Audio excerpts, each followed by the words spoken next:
A mi hijo cuando le detienen, cuando le golpean con las motos y todo, jamás le dijeron por qué. ¿Por qué le golpean? ¿Por qué le detienen? Ni siquiera sabían que era menor de edad. Ni siquiera le preguntaron, ¿qué edad tienes? Nunca le preguntaron. Ya en el UPC, supuestamente, decía el policía que para preguntarle que cómo se llama, le clavaban el esfero. Y prácticamente mi hijo estuvo incomunicado desde 7 y 10 de la noche, que más o menos le coge, le golpea a la policía, hasta las 10:30 que nosotros le encontramos en flagrancia. Son 3 horas y media que mi hijo estuvo prácticamente secuestrado, desaparecido.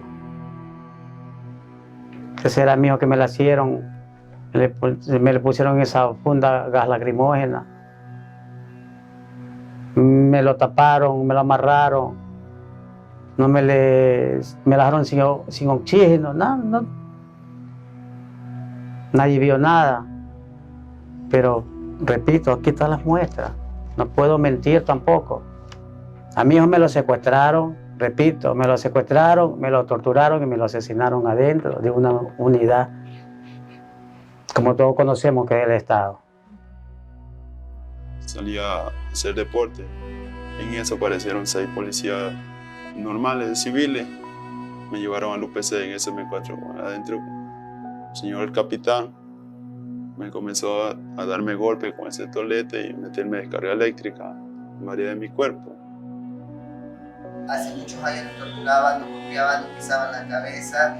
El hecho solo por identificarnos como trans, el maricón, ni te preguntaba qué delito cometiste, simplemente te hacía un informe y te fuiste en ese tiempo lo que era la caja de fósforo, que era otro sistema torturador que te aplicaba. Bueno, nosotros como COIC hemos estado manifestándonos de manera pacífica y pues fuimos interceptados por un número muy grande de policías, del cual pues me aprendieron. Entonces bueno, ahí fue que me llevaron a un bus, ahí me hicieron subir, fui agredida por algunos policías, hacían el término de ellos de háganle fila india, ya llegó. Entonces bueno, pasé por todo ese montón de policías, estábamos alrededor de unos 50 dentro del bus. Me golpearon, llegué al final, vi a otro grupo de jóvenes, una chica también, agredidos, y pues ahí ya empezó como la tortura psicológica y física.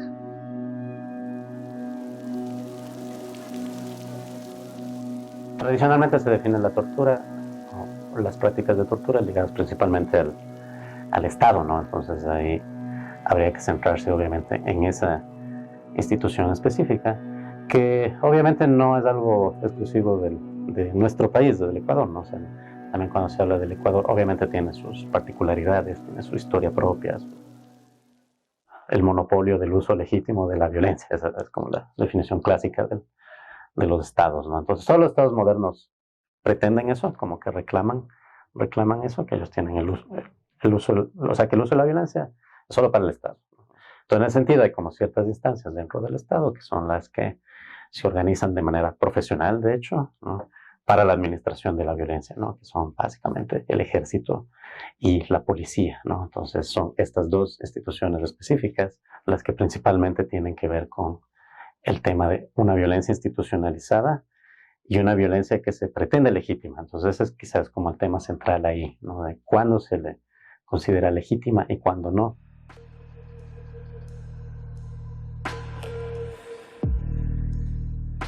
Mi nombre es Purita Pelayo. Desde los años 90 construimos la organización que pasó a llamarse Cochimeli.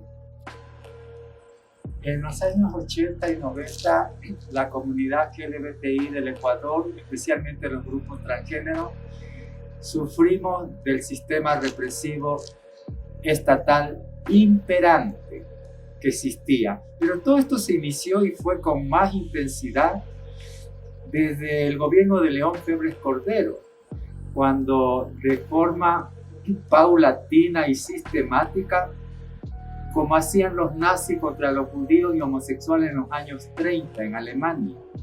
Es así como nos sentíamos. Y realmente en la ciudad de Quito y Guayaquil, que eran las principales, y en cierta manera en Cuenca también, era cuando se activaba este sistema imperante de los cuales la Policía Nacional y eventualmente también las Fuerzas Armadas también activaban todo este sistema de la cual nos veíamos vulneradas diariamente. Agredido por policías mientras se divertían en un bar. Aseguró que portaban documentación y no había motivo para detenerlos. Le iban pegando guachazos aquí, le iban pegando. Y nos dicen, tenemos documentos. ¿Qué documentos? Ustedes simplemente son lo que son y nos mandaron contra el bus y ahí nos iban pegando y ahí. Si nos vamos al Convenio de Naciones Unidas sobre la tortura, ahí podemos identificar que hay algunos elementos que forman parte de la tortura, ¿no? Como el tema de la intencionalidad, que una persona, aquí específicamente se habla del sujeto activo que es un miembro del Estado, una persona pública que ejerce violencia que afecta definitivamente a la integridad tanto física como mental de una persona, ¿no? Y estos llegan a ser tan severos que afectan a la dignidad del ser humano. El fin por el cual se ejerce esta situación. Esto no solo puede ser parte dentro de las investigaciones, sino también como fines como un castigo, unas penas. Y también el tema de la severidad. ¿Cuán severo son estas acciones ejercidas por parte de un sujeto activo como un miembro por parte del Estado que inflige daño a la integridad, a la humanidad de una persona? Para que exista un acto de violencia, la persona que cometa la violencia, que comete el acto de violencia, necesita como tomar cierta distancia de la víctima, ¿no? O sea, es lo que se llama como un poco cosificar a la víctima, ¿no? O sea, sería como lo contrario de la empatía, ¿no? O sea, si uno tiene empatía con un otro, no es posible la violencia, porque la empatía implica que uno se ponga como en la posición del otro. No nos podemos escuchar, lo lamento, Nebraska, no nos podemos escuchar porque no estamos pudiendo plantarnos en el espacio público. Ahora, gracias a los policías, no pudimos escuchar la intervención de nuestra compañera Nebraska, la compañera que estuvo en la despenalización de la homosexualidad. O sea, sufrimiento, en realidad, se ha pensado desde el punto de vista de la víctima, de quien sufre la tortura. ¿Ya? Se le causa sufrimiento, entonces por un lado se le inflige sufrimiento, que es un criterio de la tortura, pero ¿quién lo recibe? Y lo que la Convención contra la Tortura plantea en el 84 es que quien lo recibe puede tener un sufrimiento físico o mental. Hay un agente estatal, que es quien lo comete, ¿ya? Que tiene una intencionalidad, tiene un fin, ¿ya? Y ese fin puede ser obtener una información. A mí me gusta más un término de un autor, se llama Pau Pérez Sales, que habla de arrancar información. Entonces, la noción de sufrimiento lo deja como lo que te ocurrió en ese momento que generó una reacción, una afectación. Pero ¿podemos hablar de sufrimiento 30 años después? Como les comentaba, que soy una sobreviviente de los años 80 y 90, cuando nosotros comenzamos la lucha por la despenalización, también cuando éramos reprimidos por la policía, como lo estamos viendo hoy, todavía existe esa homofobia del parte de la policía. ¿Por qué no se ponen los policías en nuestros zapatos? Tengo tantos años que tengo incluso ya mi pierna mal por las agresiones que pasaron en ese tiempo, que me cogió el SIC. Me daban palo por estar pidiendo firma para la despenalización 516. Pero sigo en pie por el género y por la nueva generación que sigue. Pero estas personas así no tienen que estar aquí.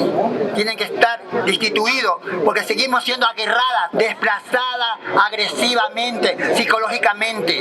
En la noche es peor. En el día es así, imagínense. En el día es peor. En la noche es más peor. Señora, no sea indiferente. Se matan las travestis en la cara de la gente. El tema de tortura, así como también otros tipos penales, como por ejemplo los delitos de lesa humanidad, ejecuciones extrajudiciales y todo, ya son tipos penales que forman parte del ordenamiento jurídico interno a partir del 2014, no a partir de la creación del Código Orgánico Integral Penal. Porque antes del 2014 no existía un tipo en específico. sobre tortura. Los derechos humanos están garantizados no solo en la Constitución, sino en tratados internacionales. Es importante abordar los dos sistemas, ¿no? El sistema universal y el sistema interamericano. Estos tratados de alguna manera abren el espectro para que la garantía de los derechos sea mucho más completa, tenga un abordaje mucho más completo. Tenemos que tener en consideración que la integridad personal es un bien jurídico y un derecho constitucional. El artículo 66, numeral 3, establece que todas las personas, sin discriminación alguna, tienen el derecho a que se les garantice su integridad personal en sus 4 rubros: físico, psicológico, moral y sexual. La policía de aquellos años, tal vez hastiados y con el ánimo de variar su rutina en las diferentes redadas y agresiones homosexuales, llevaban a altas horas de la noche a los indefensos detenidos a la laguna de la Alameda o alguna poza de agua artificial de los parques de la ciudad capitalina. Los sumergían en el agua helada, hasta la cabeza, con insultos y amenazas de que si se resistían, serían salpicados de gas pimienta o simplemente apaleados físicamente a orillas de la laguna. Cumplida la orden u ocurrencia, de seguro de algún jefe del grupo policial, se los dejaba abandonados en la poza, empapados, tiritando de frío y pensando que eso era mejor que ir al CDP. Ciertos actos que van a afectar o ciertos actos que van a menoscabar la dignidad de la persona, lo que hace que se diferencien entre estos actos inhumanos, degradantes, bueno, su propio nombre lo indica, degradantes, es el de degradar al ser humano, el de menoscabar, el de minimizar al ser humano como un sujeto de derecho. Si bien los tratos crueles, inhumanos y degradantes se van por una línea de la severidad, a la tortura hay elementos adicionales que se pueden hablar, como la intencionalidad de la persona de infligir dolor, sufrimiento en la humanidad de una persona, tanto a nivel físico como mental, y además también con un fin. Lastimosamente en Ecuador todavía no está tipificado qué es un acto cruel o inhumano. Aquí vemos un poco la suerte desfavorable para la víctima, porque puede darse el caso de que esté ante un acto de tortura, pero los jueces pluripersonales, ya sea de tribunal o de sala, van a desvalorizar la prueba y van a dar un análisis en detrimento de la víctima y van a cambiar el tipo penal. Si bien es cierto que es la misma naturaleza, la afectación al derecho a la integridad personal.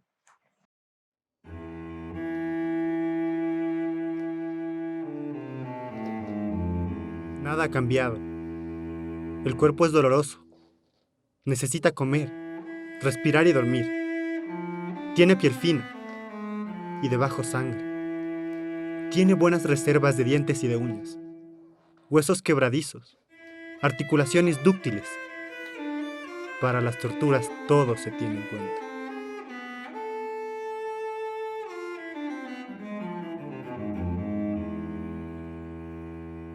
Me acuerdo de Hannah Arendt cuando hizo un análisis en el 63 sobre un torturador nazi, ¿ya? Y que estaba en un tribunal. Y ella se sorprendía porque decía, yo me imaginaba que era un monstruo, ¿ya? Y era un servidor público, era un funcionario, simplemente era un funcionario, era un simple funcionario público, ¿ya? Y claro, Eichmann había tomado decisiones en la solución final. Fui testigo de un evento poco inusual, ¿verdad? De un abuso de derechos humanos, en la cual fue por parte de un oficial de la policía. Y por yo intentar hacer las cosas bien como debe ser, como nos otorga la ley y todo lo demás, he estado inmerso en un problema. Con los señores oficiales he sido castigado varias veces por decir la verdad. Normalmente siempre se ha optado por las agresiones físicas a cualquier ciudadano, sea el caso que han andado robando por venta de drogas y cualquier tipo de hechos delictivos que a veces los mismos policiales lo toman de una mala manera, que piensan que haciéndolo con los golpes y agresiones físicas y psicológicas estas personas van a dejar de hacer ese tipo de cosas, y no es así. Nuestra obligación es llevarlos a una fiscalía, a dar a conocer al fiscal y a ver qué pasa con el ciudadano.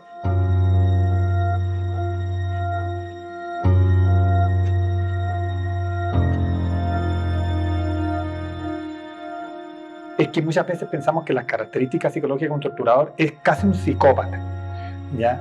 O sea, una persona que está en contra de las leyes, que tiene su propia normativa, que podría ser tomado como casi un loco, que se le ocurre, no necesariamente, ¿ya?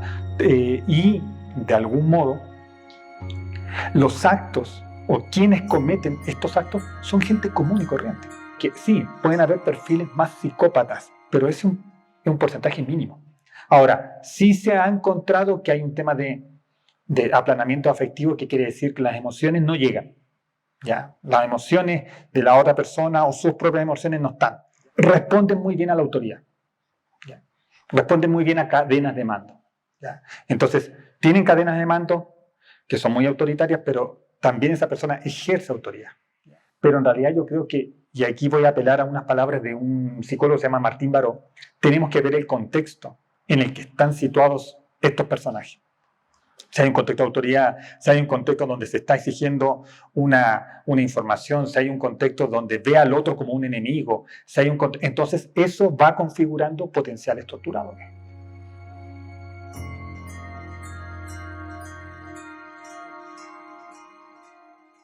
Tenemos estados, ¿no?, que su fundamento mismo es este llamado monopolio del uso legítimo de la violencia.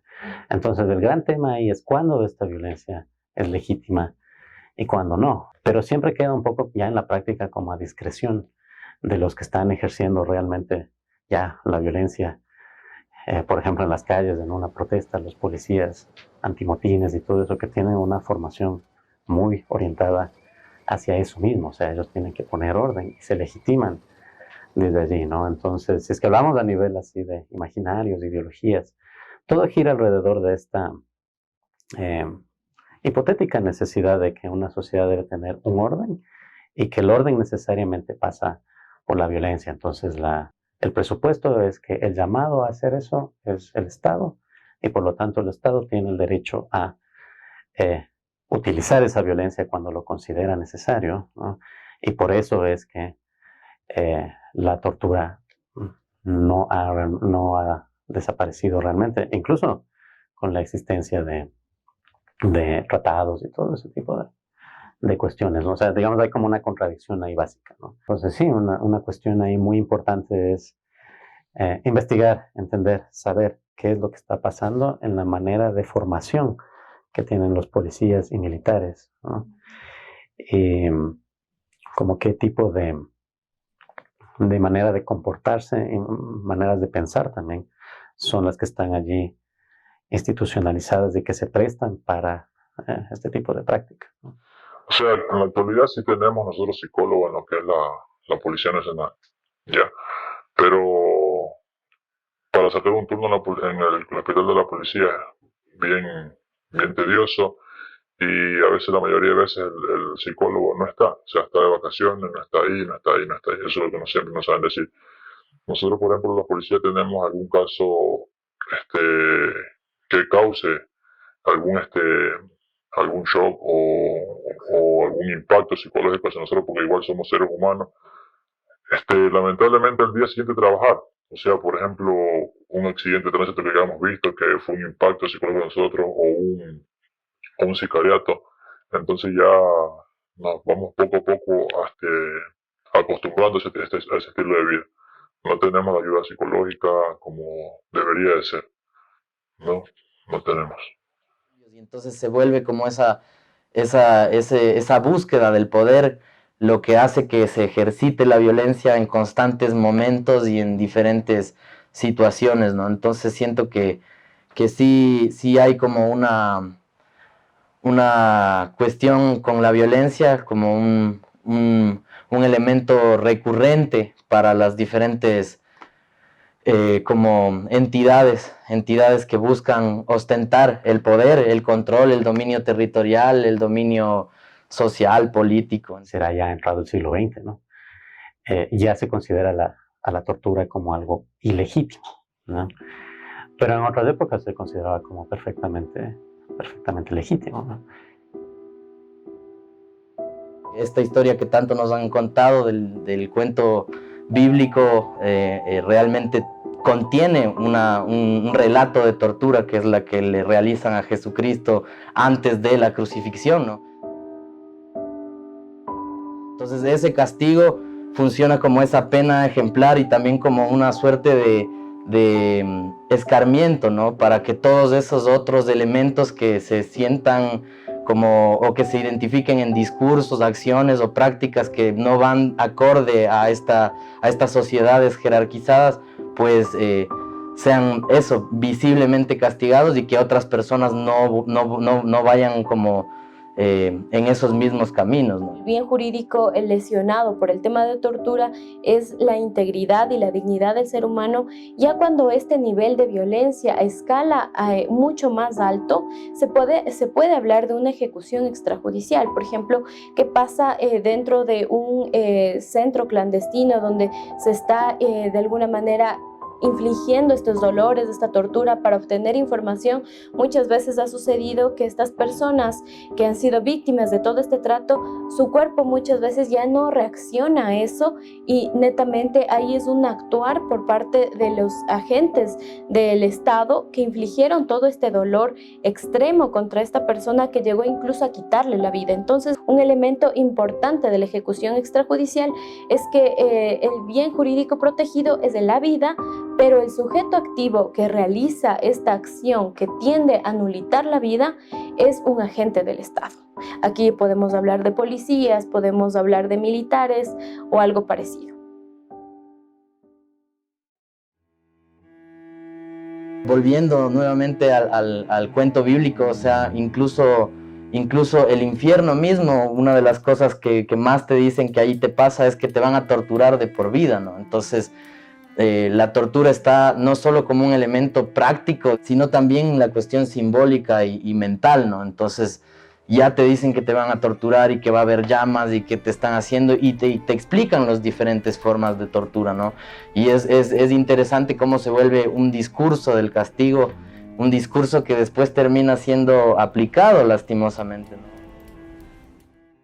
Se decía que desde los griegos mismo ya había esta intención de torturar o castigar, ¿no? Como un elemento legítimo del Estado, del régimen. La Inquisición, que es una campaña gigantesca de parte de la religión y de las diferentes coronas que están en ese contexto, como para establecer un régimen, una forma de pensamiento. El tema del castigo siempre tiene que ver con un tema moral, o sea, de cómo una sociedad define qué es lo bueno, qué es lo malo. Sociológicamente hablando, qué es del buen comportamiento, qué es del mal comportamiento, es algo que varía históricamente, no hay realmente una definición universal en ese sentido, ¿no?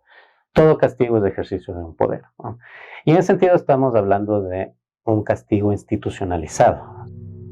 La corona aplicó 2 castigos, o sea, y los 2 casos son juzgados por delito de alta traición y crimen de lesa majestad.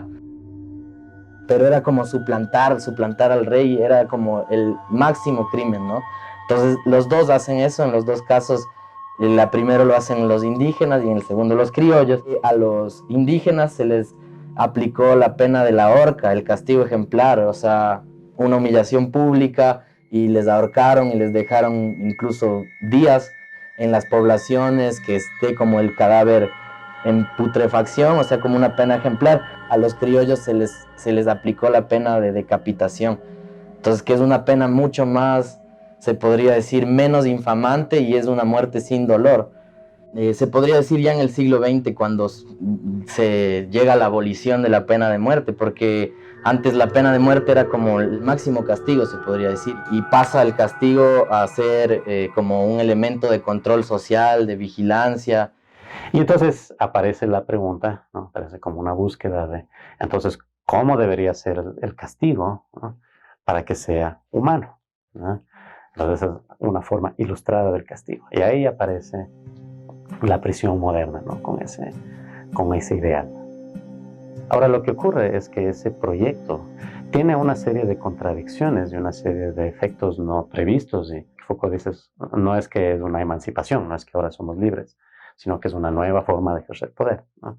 Incluso las dinámicas, por ejemplo, de la cárcel, escapan al mismo control de quienes se supone que lo tienen que manejar. En la época republicana ya no es la moral como el elemento que utilizan para castigarte, sino es como el tema de la ciudadanía, como ya pasa a ser otra cosa y comienzan a hablar como de delincuentes, de criminales. La tortura y el castigo están como muy asociados a los espacios del cautiverio, del encierro o del castigo. Cuando comienzan a establecerse como estos ya regímenes institucionales, ahí es donde aparece la primera idea de una cárcel pública, que bueno, en el caso de Quito es la cárcel de Santa Marta, que estuvo destinada a encerrar a mujeres. Había cárceles públicas en todas las comisarías de policía, pero las cárceles eran mazmorras, eran huecos húmedos. En 1880, en el Fondo Prisiones del Archivo Nacional, hay cuatro documentos, o sea, no hay mucho de la época del siglo XIX.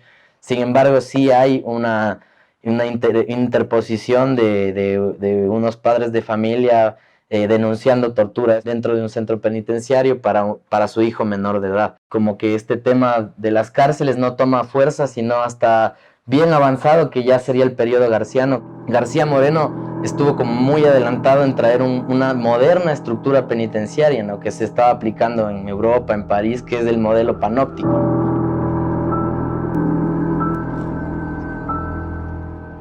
La tortura dentro de las prisiones nace con las prisiones.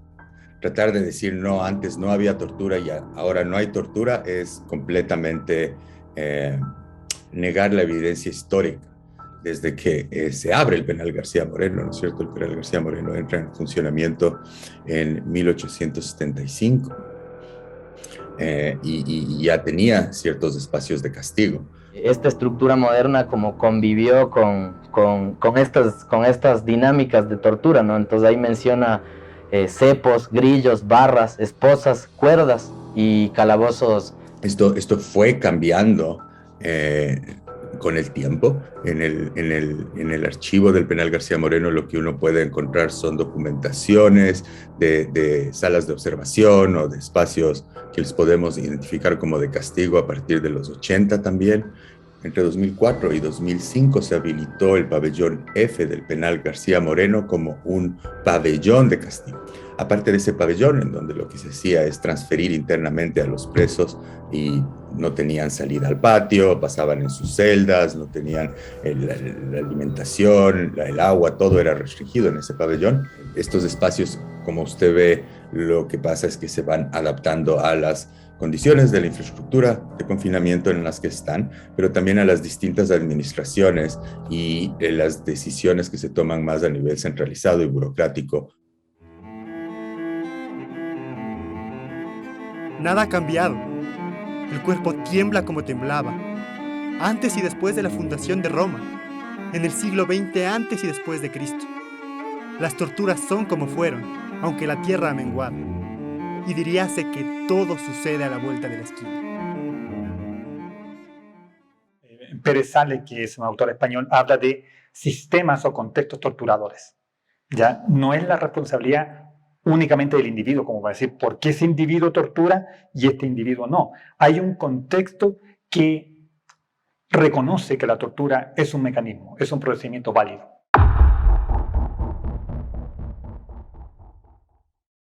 Porque si nos vamos al hecho, solo al hecho, puede que nos queden preguntas sin responder.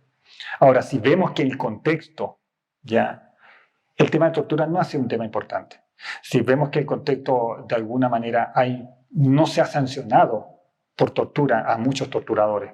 Si vemos que una administración de justicia donde de algún modo no lo entiende como tortura, sino que lo entiende como malo trato. O sea, hay varios elementos que puedes mirar del contexto que también te van a ayudar a ver, y ahí es donde hay que relacionar de qué modo las decisiones que tomó esa persona tan particular también tuvieron esta continuidad en este contexto, si también fueron de alguna manera justificadas. el momento histórico que partió a un abordaje y a un repensar de cómo se están dando los derechos humanos es el tema de la Segunda Guerra Mundial, ¿no? A partir de la Segunda Guerra Mundial fue la creación de Naciones Unidas como un organismo universal que básicamente buscaba la promoción, la garantía de los derechos humanos a nivel de los diferentes estados.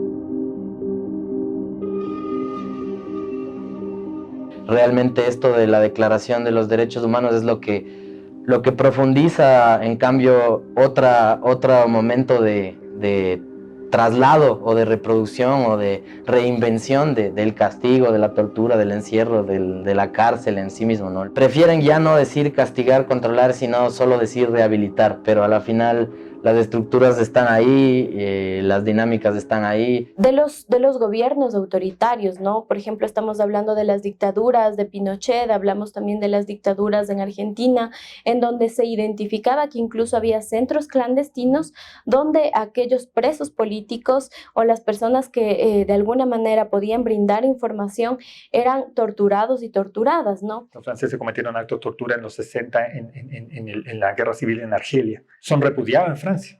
¿Ya? Pero los americanos dicen, no, esto nos va a servir, ¿ya? Y llaman a los franceses capacitan a los americanos, y después la CIA capacita a los militares latinoamericanos, no es solamente de un país. Entonces, Chile fue el primer país en América Latina donde se generaron academias de formación de torturadores. ¿Ya? Entonces, a veces pensamos que las técnicas son únicamente violentas, únicamente maltratadoras, y a veces puede haber gente que tiene una forma mucho más, y que es la técnica del torturador, de llegar y de quebrar a la otra persona. ¿Ya? No necesariamente es un golpe, no necesariamente es una tortura física. Cuando una persona suplica que no lo vuelvan a hacer, hay una gran probabilidad de autoinculpación, de arrancar información. Yo les firmo donde ustedes quieran. En un instructivo de la CIA desclasificado del Consejo de Seguridad Nacional, en la sección descaradamente titulada Manual de Entrenamiento para aprovechar al recurso humano, se recomienda construir y utilizar celdas con medidas exactas, con puertas de metal que induzcan la sensación de total aislamiento, sin luz para privar de la noción del tiempo y sin colchón para impedir el descanso.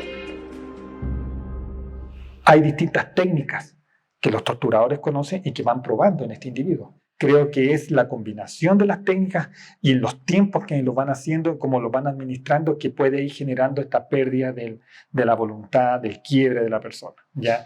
En el Cono Sur, en las dictaduras de Argentina, de Chile, de Uruguay, el tema de la parrilla, de casi mantener a las personas como con electricidad en ciertas camas, ¿ya? Eso fue muy utilizado, pero también sumergirlos en agua y sacarlos. Estos elementos se justificaron bajo una ley de seguridad nacional donde había que evitar guerrillas, ya había que evitar la izquierda en América Latina. Era un contexto de Guerra Fría también, era un contexto de los 70 donde habían las dos superpotencias. Entonces una, que fue la que dominó aquí en América Latina, promovió esta defensa de la soberanía nacional y en base a que pueden haber enemigos, y esos enemigos están en lo interno, ya están en el país.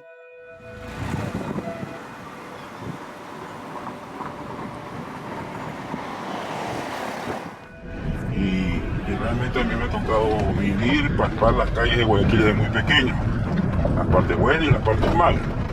Y la tortura de siempre, de cierto modo, era un par de guachazos, un par de palazos, o la típica que te hacían antes también era que los del ejército te salían y te comenzaban y te sacaban la madre haciendo ejercicio. Después donde nosotros decían, no, el silencioso, o a los padres le pusieron la lechera, le decían a unos camioncitos que cargaban porque eran blancos. Eso es lo que decían los muchachos en mis tiempos. Tenía 16 años y estaba jugando billar. Estaba jugando billar con mis amigos del barrio. ¿Y qué pasa? Que llegó la policía, ¿no? Mira, pues yo no tenía mi cédula, yo me puse el lado que la teníamos. Y nos llevaban al cuartel sur. Ahí nos quedó en el calabozo, en el piso. Y ahí para sacarnos, obviamente, nos tocó a nuestros padres pagar en ese tiempo 50.000 sucres. pero de verdad que siempre fue estigmatizado el pobre. En los sectores, porque el pobre siempre ha sido el delincuente, el pobre ha sido siempre el traficante, el pobre siempre ha sido el consumidor. Y entonces realmente la policía en ese contexto siempre ha sido un maltratador.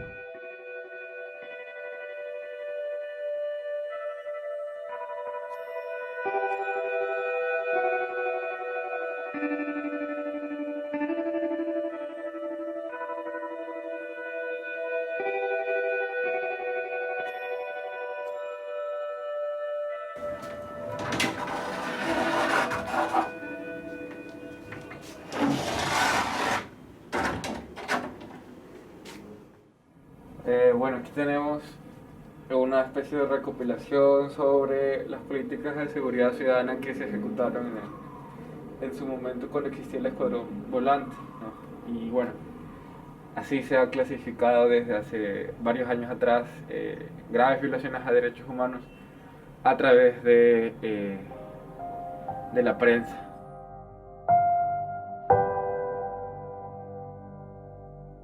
El escuadrón volante, eso fue en la época de León Febres Cordero. De verdad que el que paraba en la esquina, lo embarcaban. Yo estuve ahí, a mí me pasó eso. Fue una batalla y no tenía cédula. Que yo estuve parqueado en la esquina y me cogieron al carro del escuadrón volante y nos llevaban, como sardinas nos llevaban, pisándonos la cabeza, que será pateándonos. La persona que llegaba detenida, que llegaba al cuartel modelo, la bajaban del escuadrón volante y la metían a un lugar que le decían la cartera. Le decían la cartera. Ahí estábamos, quien dice, hecho sardina. ¿Qué es lo que hacían los policías? Se metían ellos con 2 o 3 palos y eran palos para allá, garrote para acá y así. Ahí lo sacaban, hacer ejercicio y a meterles palos, patadas, toletazos. Así era el sí. En Guayaquil. Ustedes pasan y ustedes logran ver que, bueno, yendo de aquí hacia el norte, está el cuartel modelo y contiguo está un edificio pequeño donde es edificio de garaje. En ese edificio funcionaba el SIC, donde mataban, violaban, torturaban personas. Y nada se ha hecho para un sitio de memoria colectiva en ese sitio donde fallecieron muchas personas. Las antiguas instalaciones de la Policía Judicial bajando el puente Portet, donde ahora están los bloques del Sistema Nacional de Investigación Forense, Medicina Legal y Criminalística. Ahí antes eran también unos calabozos. Esos calabozos daban palo, pero daba miedo. Como reconstruyeron todo ese complejo investigativo, ya esos cuarteles desaparecieron, perdón, esas mini cárceles desaparecieron. Luego la gobernación, ¿no? Que siempre ha sido un lugar de tortura. Las comisarías, pues, ¿te acuerdas? Las antiguas comisarías. Claro. La gobernación del Guayas en un departamento que se llamaba Inteligencia Política. Ya no existe. Pero... Eso era con el SIC, ¿no? Claro. Que trabajaban con el SIC. Claro. Ellos eran personas no policiales que andaban por la calle, ellos viendo el tipo de Febres Cordero, ¿no? Exacto. Claro. De las políticas represivas. Ajá. Consideraría que también otro lugar que debería ser parte del derecho de memoria colectiva en estos hechos graves es en la ciudad de La Chala, donde Alfaro Vive estuvo apostado y incursionaron fuerzas y mataron ahí. Y la casa está ahí, y esa casa debería ser también un sitio claro, si ahí suscitó uno de los hechos tan notorios de los 80. Ahí a las bandas ya no los llevaban, a las bandas los mataban. Ahí pues cuando León Febres Cordero puso el escuadrón de la muerte, se mataba y nadie hacía justicia, nadie podía denunciar. La persona que ponía denuncia era de por gusto. A donde es la isla Trinitaria, al frente era puro mangle. Los muertos aparecían 2 o 3 muertos diarios ensacados. ¿Ya? Y él le dio la orden que los coja y a toditos los termine. Y yo tenía una casa en las Malvinas. Yo tenía ya 17 años, yo salí corriendo de ahí, dejé mi casa botada. porque yo veía todo como era. Disparaban, mataban y nadie decía nada. Este es un caso bastante así como emblemático desde un comerciante. Se lo detuvo, se lo torturó por parte de la Policía Nacional. Si no estoy recordando mal, esto era una deuda. La persona a quien le debía, de alguna forma contrató a la policía para hacer esta detención por fuera de todo protocolo. Y mientras lo ahogaban, porque la tortura era la semiasfixia en el estero, se les ahogó. Él fue torturado y luego su cuerpo hallado en la vía perimetral. El hecho que estaba detrás de esto era que dentro de la policía había un equipo de escuadrones de la muerte que realizaba estas ejecuciones, usualmente para personas que estaban, digamos, con antecedentes y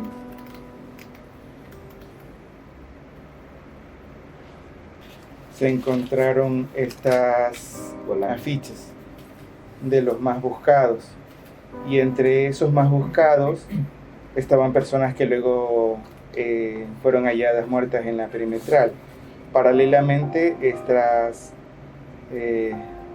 rayadas, estos grafitis de muerte a los delincuentes. Y esto es en el centro, esto es por el Parque Victoria, en el centro de Guayaquil.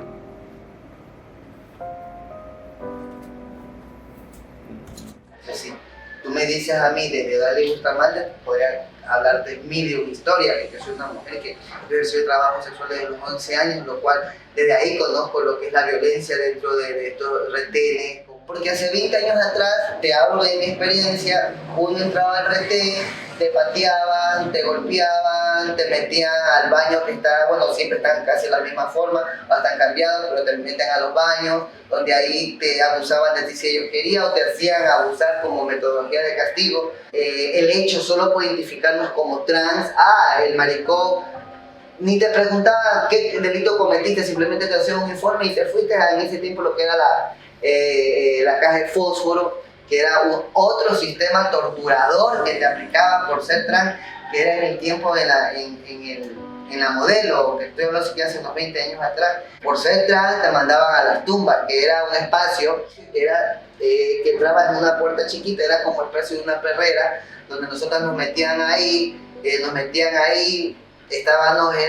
pasábamos 3, 4, 5 días, o a veces 15 días, dependiendo cómo se manifestaba que te detenía el parte, sobre todo el parte. Y segundo, si que al que estaban dentro de esto le daban a decir, ándate, porque antes era un proceso, o sea, te cogían, te llevaban a la comisaría, esto no hace 20 años atrás, de ahí te llevaban a la modelo, acá, y de ahí te hacían todo decían el tour, bueno, de la modelo te llevaban para la PJ que está acá en Portete, y de Portete te llevaban al Centro de Provisión de Libertad, y si tú tenías o no tenías el proceso y la condena, que también me tocó vivir a mí, te llevaban a un espacio que le decían la caja de fósforo, que era la PJ o la parte de detención que estaba dentro, antes de entrar a la penitenciaría del Litoral. En cada espacio que te iban llevando eran métodos de tortura, por si digo métodos de tortura.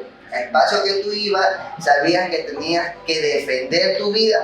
Entramos por un proceso de revisión médica y desde ahí parte ya va limpio ahí. Desde que va entrando, así el guía, el policía, hablamos desde, te pegan un retén, te lleva partida la cabeza, te lleva pisoteada, te lleva como él quiera, violar, ultrajada, llega a estos espacios, no ha pasado nada, o sea, no, llegó bien, está parada, está hablando, está muy bien. Entonces, el mismo momento cuando nosotros nos identificamos como trans, se olvida que somos seres humanos.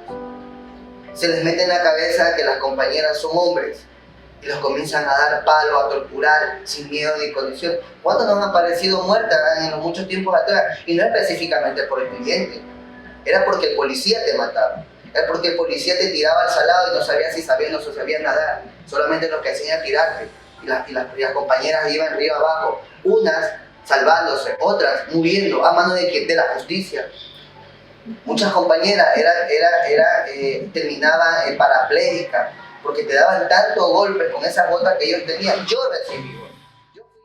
Específicamente hablando en la presidencia de León Febres Cordero, hubo una persecución masiva a las personas, incluso a aquellas personas que estaban en contra del gobierno y cosas parecidas, pero sí hubo una persecución materializada en contra de las personas de las diversidades sexogenéricas. Entonces lo que nos comentan, por ejemplo, en el caso de Cochinelli que nosotros llevamos contra el Estado, ahí nos hablan también de que fueron víctimas de tortura, de que fueron llevadas de estos centros de detención provisional y que ahí fueron víctimas de todos estos tratos crueles, inhumanos y degradantes.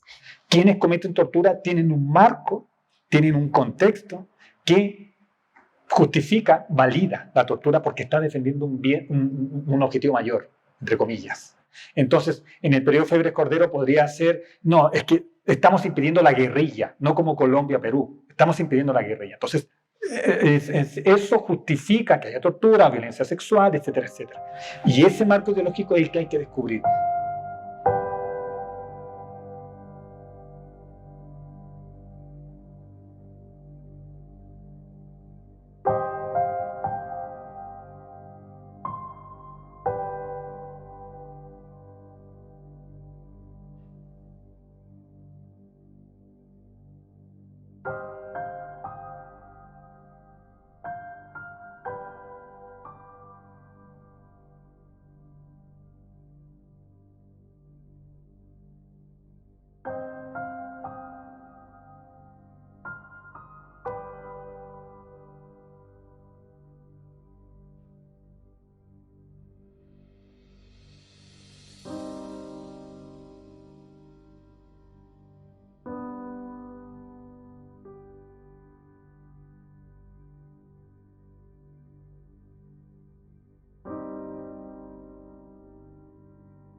Que el artículo 151, como le había indicado, establece a la tortura como el hecho de que la persona que inflinja u ordene infligir a otra persona grave dolor o sufrimiento, ya sea de naturaleza física o psíquica, o la someta a condiciones o métodos que anulen su personalidad o disminuyan su capacidad física o mental, aun cuando no causen dolor o sufrimiento físico o psíquico, o con cualquier finalidad en ambos supuestos, será sancionada con una pena de libertad de 7 a 10 años. Pero en estos escenarios o causas que establece el mismo artículo antes mencionado, establece algún agravamiento. En uno de esos, que el sujeto activo sea un servidor público y que este servidor público, en base a su conocimiento, como en este caso podríamos citar un ejemplo, la policía, hagan o agraven ese acto de tortura sobre una persona en particular, que sería en este caso el sujeto pasivo de la infracción. De los casos que el CDH lleva patrocinando, se extraen ciertas situaciones o ciertos métodos de tortura que lo hemos catalogado los usuales, que es el simple golpe con mano, puntapié, con tolete, descargas eléctricas, bates. Lo extraño es que la misma policía no investigue a lo interno esos actos. Podemos ver pues, que evidentemente es un respaldo hacia la normalización de la violencia estatal y los actos de tortura. Evidentemente existe cierto desconocimiento por el operador de justicia o por fiscalía en cuanto a creer que el delito de tortura es un delito eminentemente contra la integridad física, personal en su rubro de física. Es decir, tiene que existir huellas, desmembramientos, huesos rotos, prácticamente en que el ser humano o el sujeto pasivo de la infracción de tortura quede en un estado deplorable físicamente. Pero la tortura, desde la legislación internacional que nos ha dado luces, desde el estudio, desde distintas profesiones, han demostrado, y efectivamente en sentencias del sistema interamericano, a nivel mundial, no solamente de la región, se ha determinado que la tortura deja secuelas psicológicas que son mucho más gravosas que las secuelas físicas en algunos de los casos. Y muchos torturadores tienen claro que no tienen que dejar huellas físicas, porque eso puede ser un instrumento de o sea, que los pueda a ellos responsabilizar. Entonces, la tortura psicológica es mucho más sutil, no deja huellas, ¿ya? No es tan fácil probar. La tortura en el Ecuador ha tenido diversos espacios y diversos escenarios. Uno de ellos es, por ejemplo, las unidades de policía comunitaria, las UPC. También podemos hablar de los centros de detención y de los mismos centros de privación de libertad, como pasó en el caso Turi. De toda esta persecución que hubo para los presos políticos y gente que iba en contra del Estado, que tenía otra línea, ellos eran introducidos a otros espacios que tenían como esta figura de ser, digamos, un centro de operaciones con otros fines, pero ahí había calabozos, había centros donde la tortura se infligía a través de métodos con electroshock y todas estas cosas. O sea, esto ha sucedido dentro de diferentes contextos, ¿no?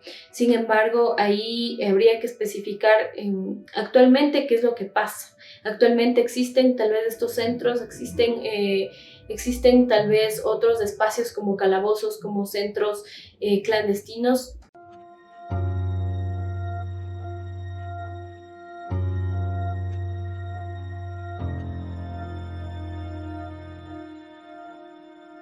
Me detuvieron porque yo llegué al paro apenas tipo 5 de la tarde haber sido, ¿no? Ya estaba creo que unas 5 cuadras ya llegando a mi casa y empezaron a pasar los motorizados y ya empezaron a coger el que asome ahí. Entonces ahí me detuvieron a mí. Me llevaron a la unidad de policía de la Mena 2. Entonces llegamos, nos bajaron y nos pusieron a hacer ejercicio. Patitos, lagartijas, nos hicieron cargar uno al otro, nos hicieron correr. En un patio ahí del retén. Ahí ya empezaron a pegar a toditos. Entonces iban a preguntar de mayor de edad, menor de edad. 5 personas somos mayores de edad que estábamos aquí y los otros 4 son menores de edad. Solo decían mi teniente, mi comandante, nada más, no se trataban por nombres. La última que nos pusieron así, nos hincaron a todos, nos agarraron y en el centro nos botaron una bomba. Se movía el aire y le caían a botazos, cuando eran como unos 15. Todos salieron a reírse, todos se burlaban ahí. Todos los míos, los chicos lloraban, se volcaban en el piso. Luego de eso igual, otra vez el ejercicio, les hacían cargar a todos. Y el que no hacía, coletazo, patazo, incluso estaban con una tabla. Y luego los que estábamos golpeados con sangre, sí, la mayoría les hicieron lavarse la cara, sacarse la ropa, les hicieron botar la ropa para que a lo que lleguemos acá no se den cuenta que estábamos golpeados. Y nos dijeron que no digamos nada, que nos sometamos al silencio porque así salimos más rápido, porque nos darían 5 días de cárcel. Que hay un debido proceso que se establece dentro de la Constitución del Ecuador, pero en el tema de la detención, y si estamos en un contexto de protesta, es importante identificar que la persona que va a detener a una persona puede identificarse, le pueda decir cuáles son sus derechos, a dónde va a ser llevado, que se mantenga o que se precautele la vida de la persona, que se precautele la integridad, que se busque llevar al centro de detención respectivo, que esta persona puede tener contacto con su abogado de preferencia o a su vez si no tiene algún abogado de preferencia y tener un abogado de la Defensoría Pública. Entonces hay algunas cosas que deben realizarse más bien, y una de esas también es llevar en la inmediatez del tiempo a la autoridad competente.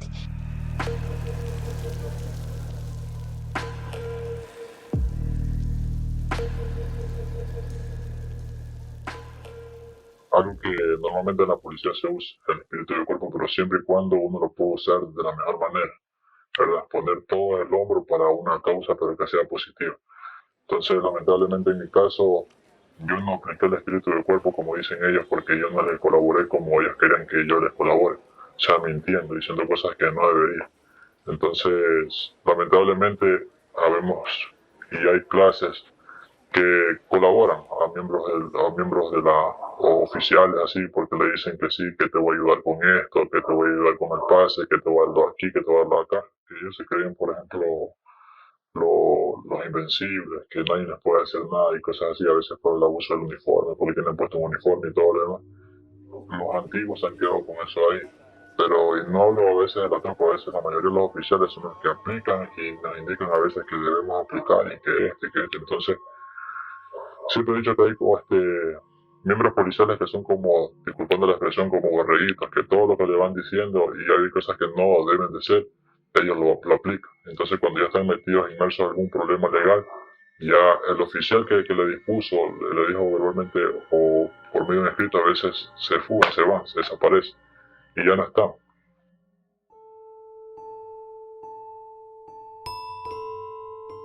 Hablo por el caso de mi hijo, que llevamos 8 años en esta lucha de buscar justicia y de buscar pues que se hagan las cosas en este país bien y que no se vuelva a repetir lo que se hizo con mi hijo y con mucha gente más.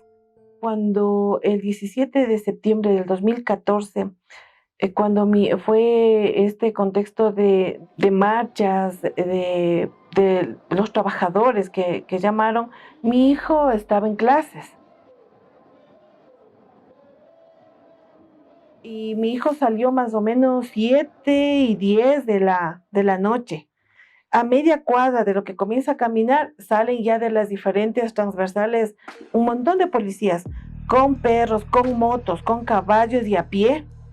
Entonces, claro, como cualquier ser humano se asusta, mi hijo también y la gente que estaba ahí. Entonces mi hijo lo que hace es se da la vuelta y comienza a regresarse al colegio, pero siente un golpe y le botan a mi hijo en la calle. Mi hijo lo único que se acuerda que vio era que era más de 10 botas que le pateaban y le pegaban. Entonces, y después le levantan. Entonces, como mi hijo no se dejaba subir, y le ponen las esposas y le sientan entre dos policías en la moto. El policía de delante le daba con el casco en la cara a mi hijo y el otro le golpeaba, me imagino que era con un tolete porque mi hijo sentía como un palo. Entonces mi hijo se desmaya y le llevan al UPC de la Basílica. Mi hijo se despierta ahí. Yo sentía algo en mi corazón y yo comenzaba a llamarle a mi hijo y no me contestaba, solo sonaba el teléfono, iba a buzón. Me contestan el teléfono de mi hijo y le digo, Angelito, y me dice, no señora, su hijo está detenido en flagrancia. Estaban detenidos un montón, estaba la prensa, estaba bastantísima gente en la parte de la patria. Y de ahí nosotros preguntábamos y estaban entregando a los menores de edad de cada colegio. Pero los chicos guaguas de 12, 13, 14 años salían ensangrentados y así les entregaban a los papás. Entonces yo era desesperada porque mi hijo me logró llamar de un número que le prestaron. Entonces de ahí me dice, mami, parece que estoy roto el brazo porque no puedo moverle, la policía me pegó. No pasó ni 10 minutos y ya le sacaron a mi hijo un policía que le sostenía de la mochila. Mi hijo no podía caminar, mi hijo era sangrando los hombros, las rodillas, era roto el pantalón y mi hijo era así con el brazo hinchadísimo así y golpeado, sangraba la naricita. Entonces yo le veo, le digo, mi hijo, y yo me voy a cogerle, mi esposo también, y le dijo al policía, suéltele, no le lleve así que no es delincuente. Entonces de ahí me llevaron al Eugenio Espejo, de ahí mi hijo ya quedó ingresado en pediatría, se le hizo exámenes porque le dolía el estómago lo que le habían pateado, se le hizo eco de abdomen, se le hizo una tomografía del cráneo porque mi hijo era golpeado desde la cabeza hasta los pies, le habían pisado inclusive en los tobillos y tenía morados los tobillos. Se le ha golpeado mi hijo todito. Le pusieron cuello ortopédico. Ya más o menos 2 de la mañana vienen 4 policías. Y entre esos el que tenía el celular de mi hijo. Entonces ahí me dice que mi hijo le ha dado. Entonces mi hijo como abrió los ojos y le dijo, yo no le di, usted me quitó y usted me pegó. Entonces Le dijo, yo no te pegué, mi hijo. Le dijo, usted me pegó, usted me pinchó porque le habían metido el esfero, la punta del esfero algunas veces. Tenía a mi hijo lacerado como hecho así y hecho así. Y me dijo, no, los del GOM le trajeron. Y ellos le han pegado. Entonces él quedó inclusive en darme los nombres de quienes le llevaron. Pero después regresó como a unas 2 horas y me dijo que no está registrado nada y así. O sea, el instrumento per se, ya que es el que está aprobado en lo que es el protocolo de Estambul del 99. Lo que se plantea es como una cierta sistematicidad de cómo ir recolectando información. Es, por ejemplo, la historia clínica de la persona, qué situaciones previas tenía antes de la tortura, abordar toda la información específica sobre lo que fue la tortura y después hay una decisión del clínico, le llama el protocolo, que es decidir, bueno, estos hechos tienen relación, los impactos que tienen, los sufrimientos que tienen relación con los hechos o se debieron a situaciones anteriores. Eso hay que descartarlo. Para mí, un elemento que es clave cuando se pregunta sobre los malos tratos es diálogos del torturador, del perpetrador. ¿Qué dijo el perpetrador? ¿Cómo lo dijo? ¿Qué decía? Porque eso nos puede plantear, ¿había una intencionalidad del perpetrador? ¿O fue simplemente como al azar y fue como muy arbitrario generar violencia en la persona? En los malos tratos, la violencia muchas veces no está tan especificada, no es tan sistemática como decir vamos a lesionar una parte genital o vamos a incluso, porque hay un conocimiento de cómo funciona el cuerpo, de dónde se produce más daño. Dentro del Ecuador ha habido algún desarrollo bastante extenso acerca de lo que son las detenciones arbitrarias, ilegales o ilegítimas, ¿no? Y la ilegalidad se refiere cuando una actuación está en contra de la ley. A diferencia, por ejemplo, de lo ilegítimo o lo arbitrario quiere decir que no hay un sustento legal de esta actuación, ¿no? Y definitivamente lo ilegítimo es aquello que va en contra de los derechos plasmados dentro de la Constitución.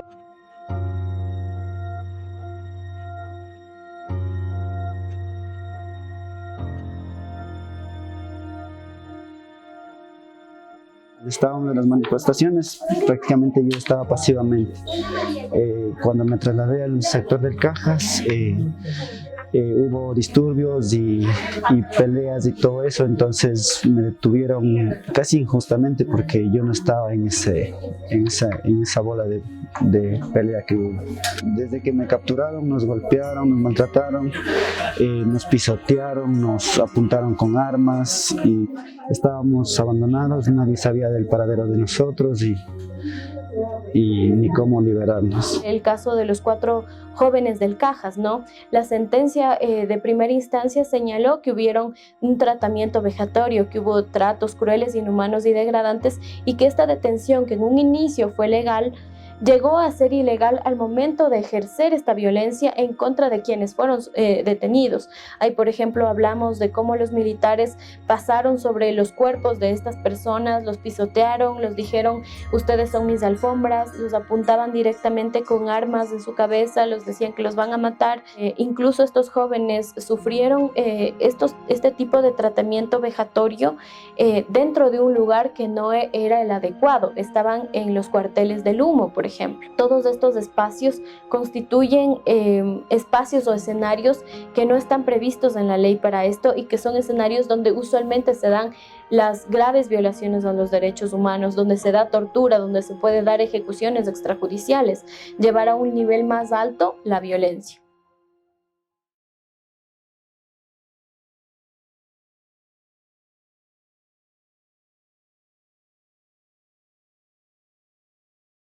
Bueno, nosotros como COIC hemos estado manifestándonos de manera pacífica. Estuvimos llegando al sector de Guamaní y pues fuimos interceptados por un número muy grande de policías, del cual pues me aprendieron estaba yo sola y pues cercaron un montón de policías entre hombres y mujeres y pues ahí me empezaron a agredir con la justificación de que yo estaba haciendo pues vandalismo. Entonces, bueno, ahí fue que me llevaron a un bus que estaba justamente ubicado en la avenida Maldonado Ahí me hicieron subir, fui agredida por algunos policías. Vi a otro grupo de jóvenes, una chica también, agredidos, y pues ahí ya empezó como la tortura psicológica y física. Les rompieron la cabeza, les pateaban en la cara, muchos rotos la nariz, en el piso ahí del bus. Fueron agredidos de manera, o sea, indescriptible en realidad.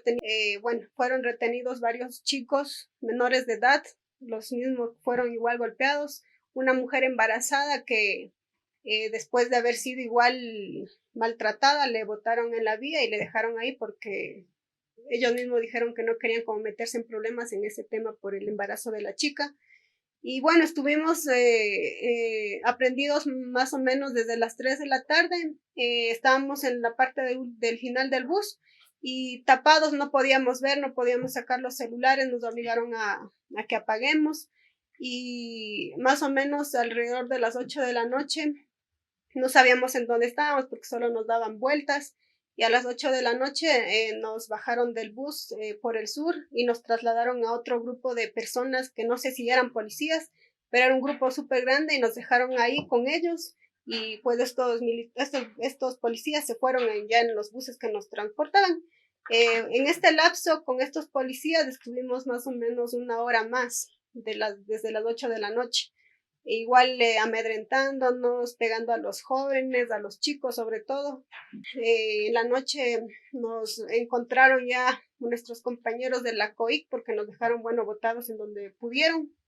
Estábamos algunas mujeres y pues no había gente, estaba súper peligroso, y vinieron a nuestro encuentro y pues ahí grabamos algunas evidencias de estos golpes, maltratos, que ya más adelante igual compartiremos con ustedes para que puedan visibilizar esta agresión por parte de la policía. El aplicar, como en los años 80, últimamente no he escuchado realmente, pero en los años 80 era muy común hacer algo que le decían el submarino, que es una funda, le ponían gas y lo sumergían en agua. Lo sacaban y otra vez por varios minutos. Entendamos que los científicos indican que el ser humano puede estar contenido en la respiración hasta ciertos minutos. Existiría que el acto es tortura, sí, pero ese acto podía agravarse y afectar el derecho a la vida de manera directa, al tener ciertas consideraciones, una persona adulta mayor, un adolescente.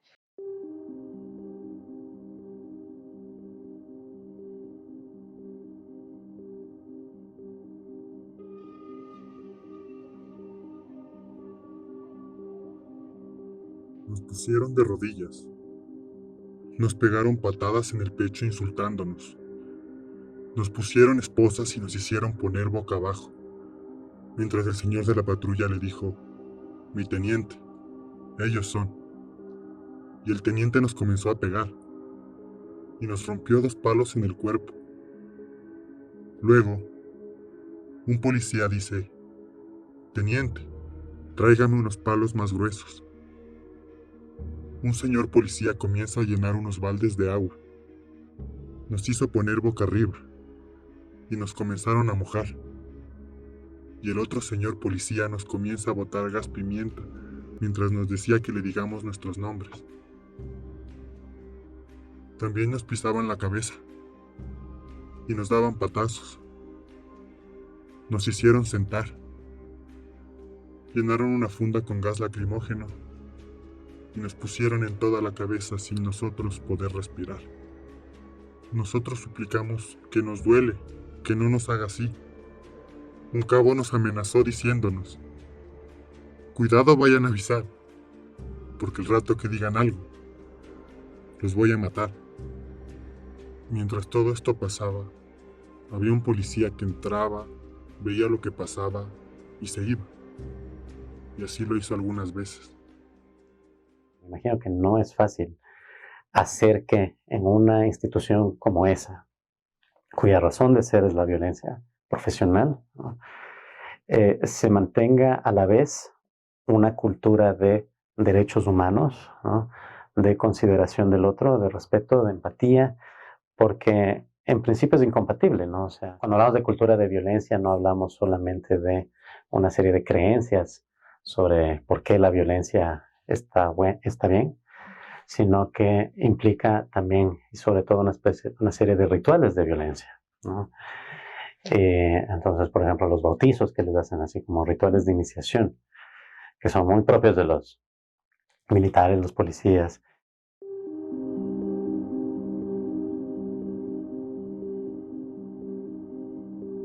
El Comité Permanente por la Defensa de los Derechos Humanos, CDH, tiene ahora el patrocinio, ha asumido el patrocinio de un caso de tortura, en donde un joven de 28 años fue víctima en el año 2015, específicamente el 27 de enero, de actos de tortura por parte de un oficial y de 3 policías de tropa, con los cuales se le está llevando a juicio por el delito de detención ilegal y arbitraria.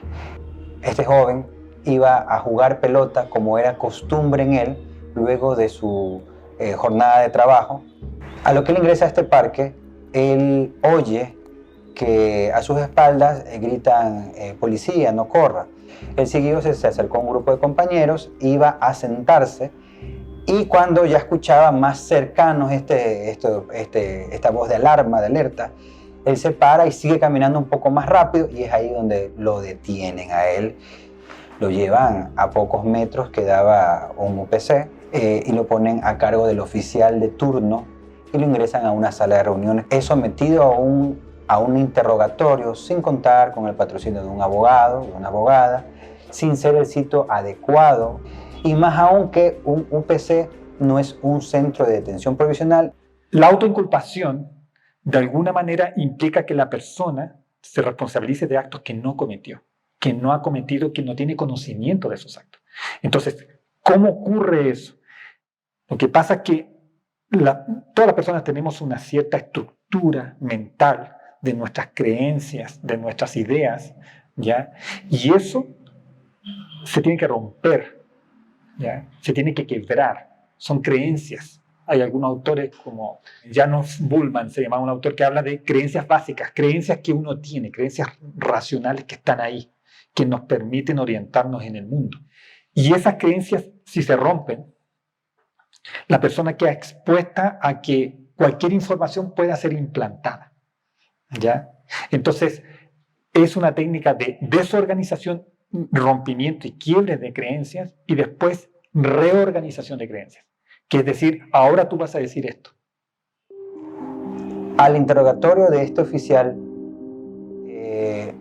no daba una respuesta esperada por esta persona, por este servidor público, la cual era pues absolver interrogantes sobre quién era la persona que vendía droga en este parque lineal. Al no darle una respuesta clara, empezaron las agresiones, que fueron desde golpes con la mano hasta golpes con un tolete. Producto de ello, en sentido de defensa, nuestro patrocinado pone la mano y es lesionado en su muñeca izquierda. Acto seguido, seguían las preguntas y se le descargan con una picana que genera al contacto cierto grado de electricidad que en ciertas circunstancias o ciertas situaciones corporales podría tener no solamente el hecho de inutilizar esa parte del cuerpo, podría ser que nuestro representado haya tenido una afectación al corazón o algún otro evento corporal, médico detectado o no, y pudo haber fallecido. O sea, son cuestiones graves que este oficial debió, por su rango y por su capacitación, debió de no hacer.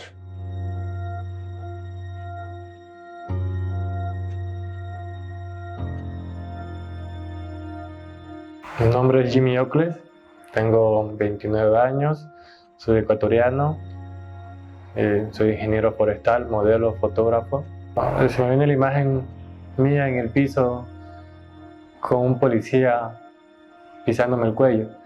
O sea, yo en mi mente tengo nada más humillante que eso, nada más degradante como ser humano. Yo dije, si hubiese corrido, me hubiesen disparado, si hubiese sido como que más agresivo en defenderme, me hubiesen golpeado más. Me dirigí al CCI, específicamente al Banco Internacional, porque iba a retirar dinero y de paso iba a comprar unos audífonos que había concretado vía Facebook. Entonces saco el dinero y el chico tampoco sabía dónde mismo era. Entonces yo tomo una foto y envío al chico. Esa acción para personas del banco fue sospechosa, lo que provoca que policías de la PJ judiciales se me acerquen. Yo no sabía que eran policías, se me acercan dos desconocidos, yo recién retirando dinero, 170, se me acercan por atrás y me dicen, te vamos a requisar, ¿quién eres tú? Yo digo, ¿tú quién eres tú también? Entonces yo buscaba un policía uniformado, no visualicé a ninguno, y fue cuando decidí cruzar la calle y meterme al CCI. Entonces yo intenté meterme a un local, porque no me hagan nada, porque hasta secuestradores pensé en algún momento que eran. Los policías se me lanzan encima, me arrancan la camiseta, y acto de arrancar la camiseta me tiran al piso. Y en el piso uno de los policías pisa mi cuello con su rodilla. Entonces las personas ahí se me acercaba, un señor me mira directamente y me dice, tú eres delincuente, te vas a morir en la cárcel, te van a golpear. Me decían que eran policías, pero yo nunca vi algo que me garantizara que eran policías. Entonces sacan una radio, llaman a más policías, llegan policías uniformados, llegan motorizados. Sí, imagínense que eran unos 10, 12 policías. Entonces llaman al patrullero porque me iban a llevar a un UPC. Yo decía, revisen mi billetera. Yo solo decía, revisen mi billetera, retiré dinero. Y un policía de los motorizados me dice, a ver, enseña el papelito, el recibo. Yo le digo, en el cajero está la opción de imprimir o no el recibo, porque si no te cobran 35 centavos. Eres mentiroso, negro. Entonces me grita eso y digo, no hay cómo hablar con esta gente. Me quedé calladito, o sea, estaban las esposas muy apretadas. Uno de los policías me dice, recuerda que hay cámaras, puedes denunciar cualquier cosa. Un policía me dice, de los uniformados que llegó. Entonces dije, en mi mente, no todos son así. O sea, recién en el UPC me pidieron los documentos, me dicen lo de la foto, revisan mi teléfono. Yo desbloqueo mi teléfono, lo revisan y yo noté cómo les cambió la cara. Dieron mi documento, dieron toditos mis papeles en regla, no tengo ni sanción de tránsito, nada, entonces dieron todito, me buscaron en el sistema, está limpio, me buscaron en Google, o sea, y sale, lastimosamente sale mi nombre, salgo yo.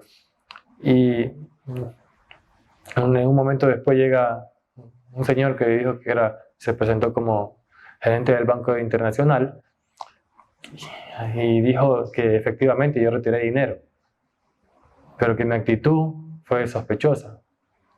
Le digo, ¿cuál actitud? Por cómo me vieron. Me dice, los policías, ¿te puedes ir? Yo con la camiseta rota, solo que me fuera.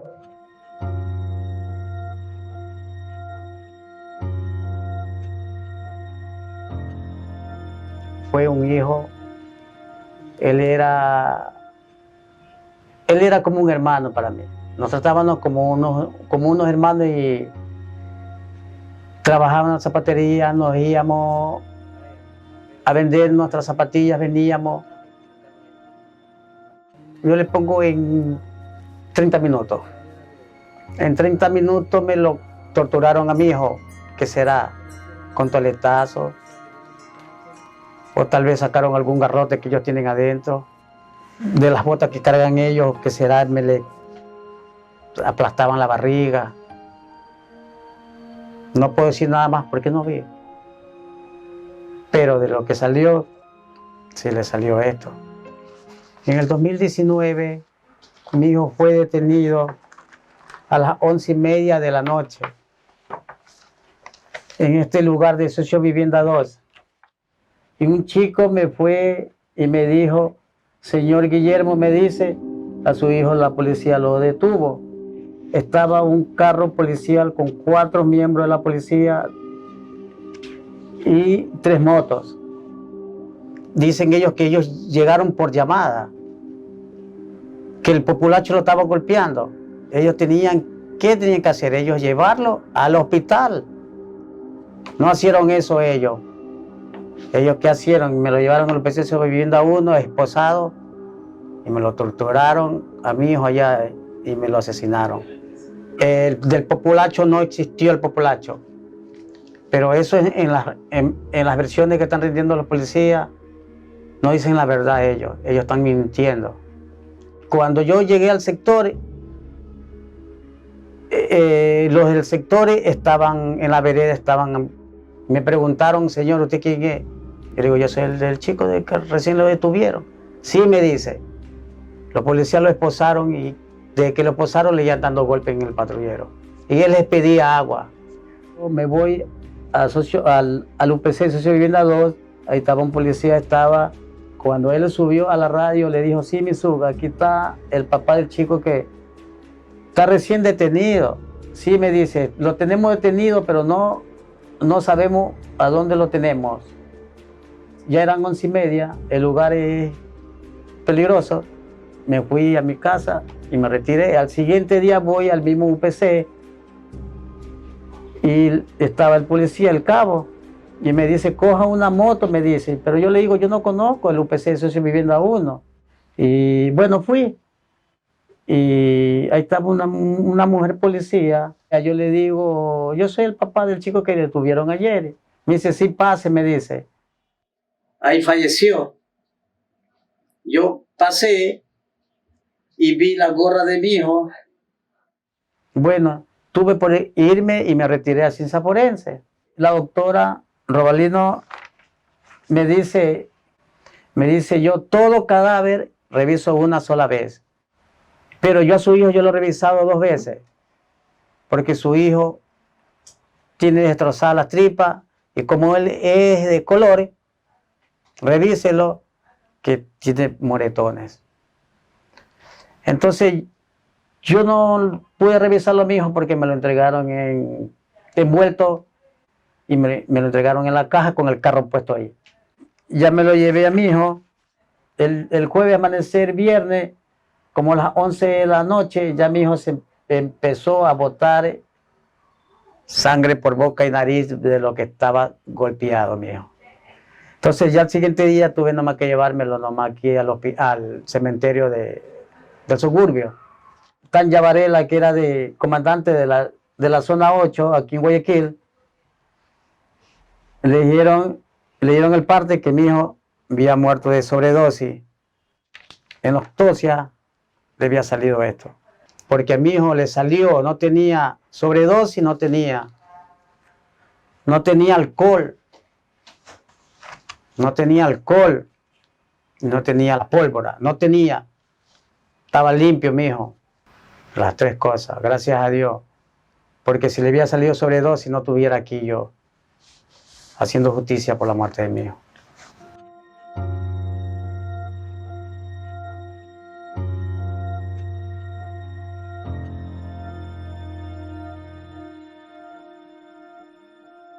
Un caso emblemático dentro del Ecuador es el caso Tibi versus Ecuador.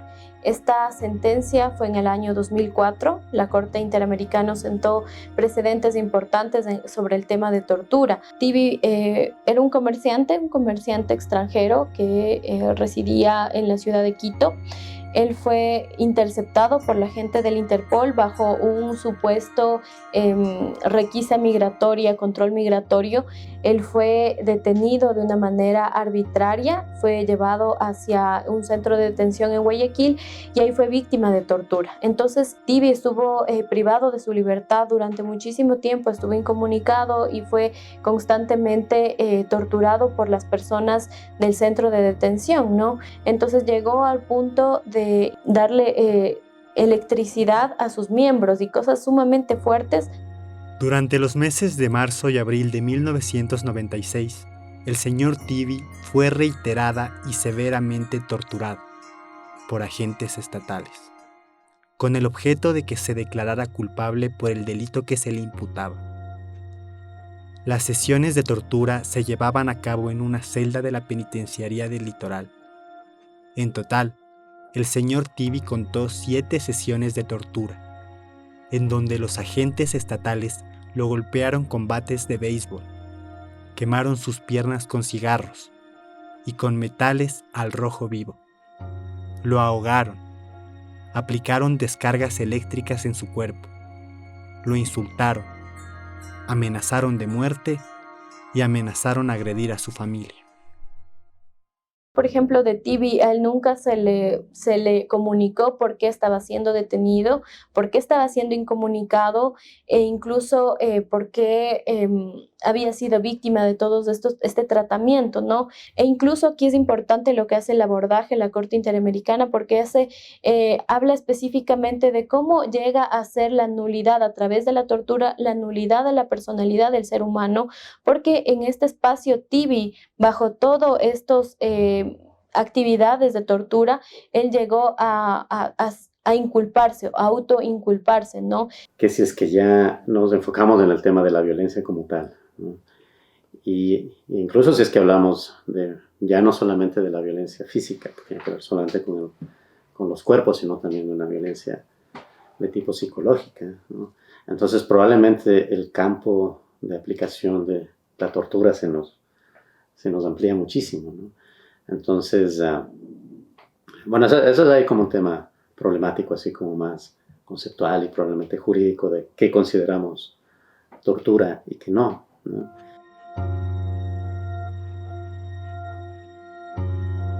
El caso del Turi en 2016, en donde las cámaras de videovigilancia que habían sido instaladas en el centro muestran claramente que la policía está abusando, digamos, y está torturando a los internos, ¿no es cierto? Desvistiéndolos, golpeándolos y una serie de prácticas claramente violentas que atentan a los derechos humanos y que son de tortura. El 31 de mayo del 2016 se dio un proceso de requisa por parte de miembros de la Policía Nacional y también por parte de miembros del Humo, ¿no? En este espacio hubieron a las personas del primer bloque, del primer pabellón, se les había puesto en un sector en donde podían ser observados por los demás pabellones, se les había pedido que se desnuden, empezaron a hacer zapitos y diferentes ejercicios e incluso también los miembros de la policía habían estado caminando y saltando sobre sus cuerpos, ¿no? Se habían proferido amenazas de muerte incluso, e incluso también se había legitimado que todo esto les vamos a hacer porque nosotros somos dueños de ustedes, incluso inobservando la calidad de ser humano que tienen las personas privadas de libertad. Entonces todo este tratamiento llegó a constituirse tortura por justamente lo que habíamos hablado anteriormente, el tema de la dignidad humana, de cómo esta actuación rebasó el umbral de actuación legítima por parte de un miembro del Humo o por un miembro policial. En ese sentido se planteó un habeas corpus. Este habeas corpus fue aceptado y una de las medidas de reparación integral es que se abra una investigación en el caso.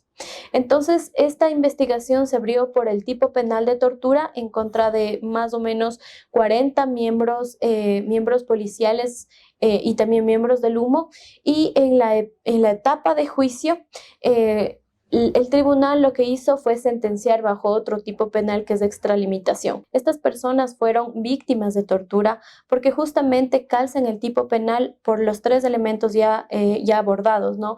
El tema de la intencionalidad de hacer daño, de la severidad en el tratamiento que se dio y finalmente también la intencionalidad, la finalidad. Según las convenciones internacionales y sobre todo con las personas que nosotros desde el centro hemos hablado en Naciones Unidas que trabajan en temas de tortura, las condiciones en las que se viven en las cárceles del Ecuador son consideradas de tortura, digamos, que no exista agua potable, que no exista luz en ciertos lugares, que las personas no tengan claro lo que va a pasar en el día, ¿no es cierto? Esta arbitrariedad que puede haber entre los funcionarios de cambiar a gente de un pabellón a otro, de una cárcel a otra. Entonces, todas esas son violaciones de derechos humanos. Tenemos una serie de instituciones modernas orientadas al castigo, ¿no? Que en teoría se supone que deberían ser humanas, ¿no? Y eso incluye, de hecho, como un tema central, que no realizan prácticas de tortura. No funcionan así, o sea, eso queda como una especie de ideal, pero su funcionamiento real, lo que ha hecho, ya sea por parte de los mismos administradores del Estado, ¿no? O, como lo que decía antes, cuando se sale de las manos del Estado y está en manos de otras personas, en manos de los mismos presos, ¿no? Lo que termina siendo en realidad es como nuevas prácticas, nuevas formas de inhumanidad, nuevas formas de violencia y nuevas formas de tortura que se dan en el contexto de instituciones que se supone que fueron creadas para evitar eso.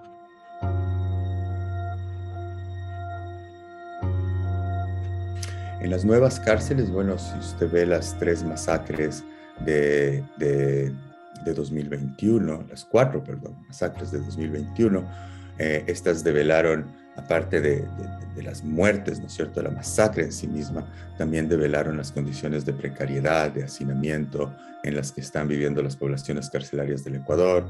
Entonces, ahí también hay que considerar que después de las masacres, por ejemplo, lo que reportaban las personas que estaban tras las rejas, viviendo tras las rejas, es que se les privó de agua intencionalmente, que se les racionó la comida. Entonces, aparte de todo el trauma vivido durante las masacres, ¿no es cierto? Porque incluso a criterio de la propia policía, o según la información de la propia policía y las autoridades del gobierno, recuerdo que hablaban de que máximo un 7% de las personas estaban involucradas en los hechos violentos de los que estaban en las cárceles. Entonces, todo el resto de las personas que estaban también en las masacres terminaron pagando por este tipo de represalias o este tipo de castigos post-masacre. Ahora, para nosotros aparece como una tarea urgente, ¿no? Como una agenda muy importante, repensar estas instituciones, ¿no? O sea, cómo deberían realmente funcionar las cárceles, o incluso, no sé si suene muy descabellado, no debería serlo, si realmente necesitamos cárceles. Pero eso, como les decía hace un momento, forma parte de este presupuesto, como de nuestra teoría, de nuestro sentido común, de que no hay orden social sin violencia, ¿no? Pero bueno, el ideal debería ser, incluso tomando el mismo ideal ilustrado, el ideal debería ser que podamos vivir en sociedades sin violencia, o por lo menos con un mínimo de violencia, ¿no? Lo que vemos es que estas instituciones del Estado, por una parte, ni siquiera son capaces de eliminar o reducir a niveles aceptables la violencia que está en otras instancias, ¿no? Distintos tipos de violencia. Y por otro lado, ellos mismos son agentes de violencia, de tortura. Y entonces, sí es muy importante como repensar estas instituciones del Estado y qué es lo que el Estado puede y debe hacer frente a un contexto de sociedades violentas, ¿no? La cárcel, como espacio de confinamiento, es un espacio que genera todas las condiciones para que determinados grupos humanos dentro de una sociedad sean susceptibles de tortura por parte del Estado.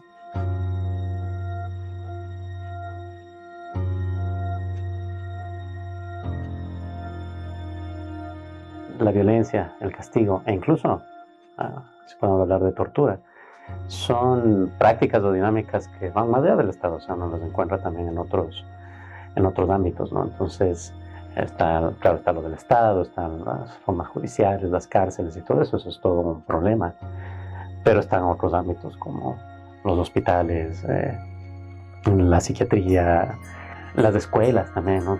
¿Cuáles son las formas de violencia que hay en las escuelas, los colegios, las universidades y también las familias, ¿no? A veces hablar de la familia, sobre todo en nuestro medio, es un poco tabú. Claro, o sea, el Estado no está protegiendo a la población. O sea, pueden haber grupos armados, narcotraficantes, no sé, grupos grupos que tengan un poder, ¿ya? Y el Estado no esté haciendo nada. Entonces eso se podría decir, sí, es una grave violación de derechos humanos. Grupos o paramilitares o guerrilla ha cometido tortura, ¿ya? Pero ha contado con la anuencia del estatal. O sea, la anuencia tiene que decir no ha protegido, ¿ya? No ha protegido que terceros no cometan esos actos. O sea, estamos hablando ya de la actualidad y es como una intervención total. O sea, por ejemplo, muchos de ellos que son rockeros o punkeros o hip hoppers o lo que sea, parte del tratamiento de entrar a los centros de rehabilitación es que te quitan la ropa, te quitan los discos, te quitan todas las cosas que tú apreciaste, que tú construiste como tu ser, como tu identidad, y los queman, ¿no? Llevan a otros rehabilitados, a los que llevan más tiempo ahí, les llevan para hacer las capturas, y desde ahí ya implica eso, que te lleven así como poniéndote una funda en la cabeza, no sabes si es que te están secuestrando, si es que te van a desaparecer o lo que sea, y todo muchas veces con el consentimiento de los padres, ¿no? Después llegar allá, dicen que les desposan a la cama. Que existen estos tratamientos crueles, inhumanos y degradantes en diferentes espacios, ¿no?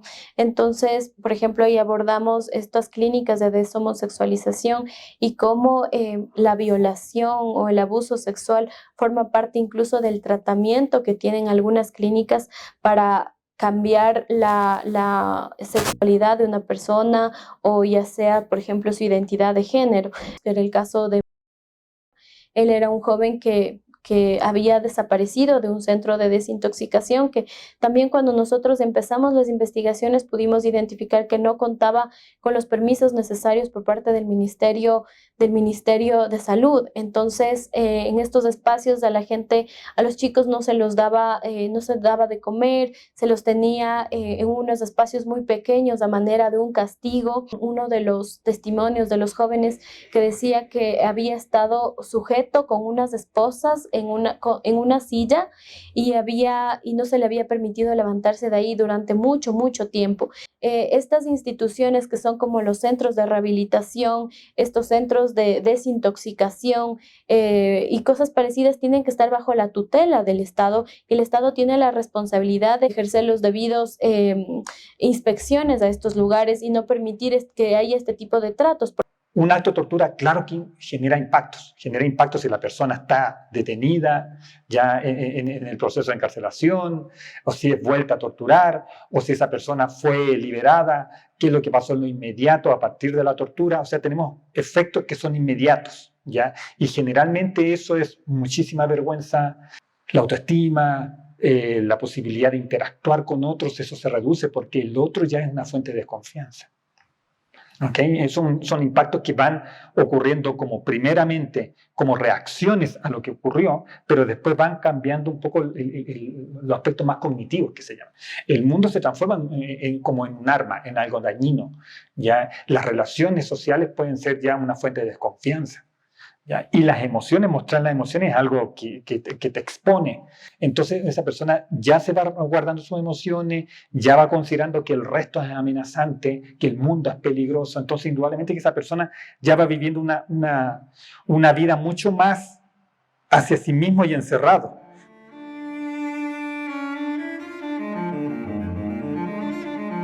Nada ha cambiado, salvo el número de habitantes por metro cuadrado. A las viejas culpas se suman las nuevas, reales, imputadas, momentáneas y nulas. Pero el grito del cuerpo que las avala era, es y será un grito de inocencia, según el baremo y escalas seculares.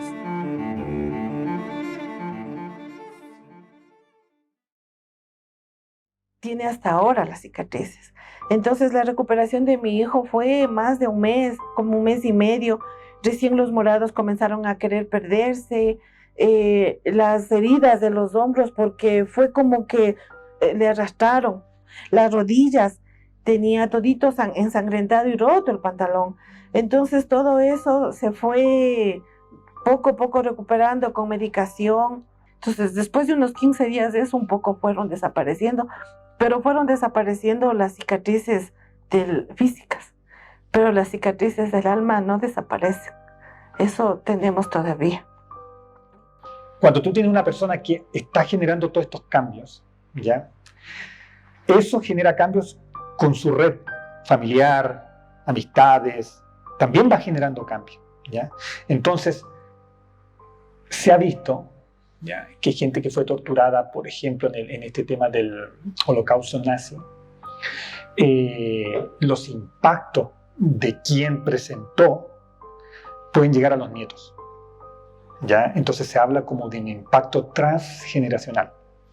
¿Y qué va a pasar en el nieto? ¿Qué puede pasar en el hijo?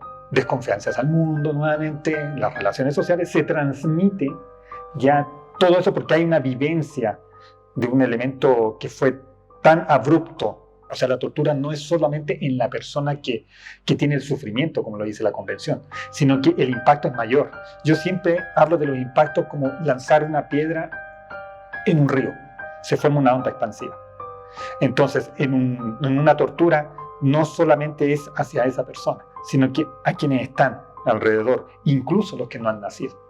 Muchas veces desde la psicología clínica se ha puesto nombres de trastorno de fobias, depresión, trastorno de estrés postraumático, y lo que sí se ha evidenciado en la literatura es que esos trastornos pueden permanecer, ¿ya?, incluso 30 años después. ¿Y para qué? Lo extraño, cada vez que paso por la perimetral miro nomás para allá, para Social Vivienda, nomás miro. El precio de un ser humano, la muerte de un ser humano no tiene precio. No tiene precio, lo que vale es la vida. Eso es lo que vale del ser humano. Entonces mi hijo lo extraño bastante. Y yo no dejo de pensar en él hasta cuando se haga justicia, hasta el día de que Dios me lleve, que será. Cuando pasó en el 2019 esto, repito, estoy enfermo, estoy delicado de salud. Tengo cirrosis. Yo tomo pastillas, me lleno de líquido, de retención de líquido. Yo en la policía no creo nada. Yo en la policía, ellos son, les repito, ellos quieren ser solo ellos, y de ahí el ser humano nada. Pero no quisiera irme todavía hasta que se haga justicia. Ya después que se haga justicia, bueno, no importa ya. Ya sé que me voy tranquilo. Entonces ahí me fui a la casa, llegué a la casa y hasta ahí sí fue complicado. Hablé con mi psicóloga, 1 hora, al otro día me tocaba trabajar, entonces quedé dormido hasta las 5 de la mañana que me pasaron viendo. Y hago mi producción, en la propia producción me dicen: Jimmy, ¿es verdad lo que está en Twitter? Y digo, ¿qué pasó de qué? De lo que te golpearon ayer. Digo, sí, soy yo. Entonces en Twitter se hizo tendencia, se viralizó. Los compañeros me decían: Jimmy, lo sentimos mucho. Yo seguía en mi papel de modelo porque al final es mi trabajo. Pero salí, intenté, bueno, fui a la fiscalía, estaba cerrada. Volví a mi casa y llego a mi casa y estoy yo solito. O sea, tuve un choque emocional fuerte porque las lágrimas salían. Yo leyendo los comentarios, pensando en lo que me pudo haber pasado. Y si yo hubiese corrido, me hubiesen disparado, me hubiera pasado algo, ya muerto, era inocente. Hago la denuncia en la fiscalía que queda en la Juan León Mera y Roca.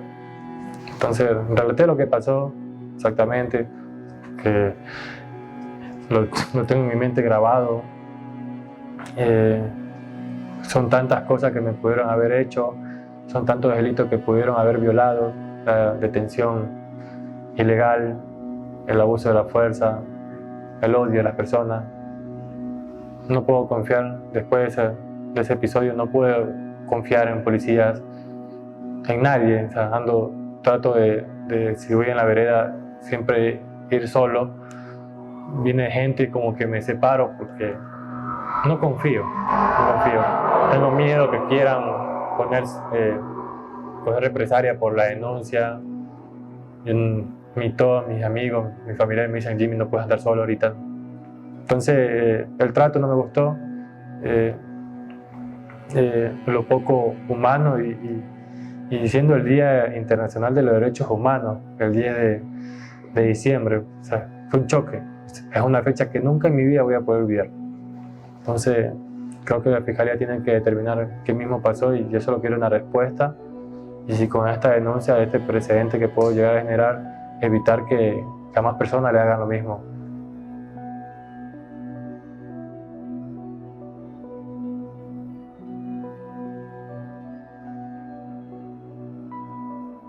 Que mi hijo ya quedó hospitalizado, él ya quedó con cuello ortopédico, no podía masticar por la misma patada que le dieron a la altura del cuello y que tenía las dos muelas rotas, las esquinas, él no podía masticar, entonces duró 15 días con el cuello ortopédico.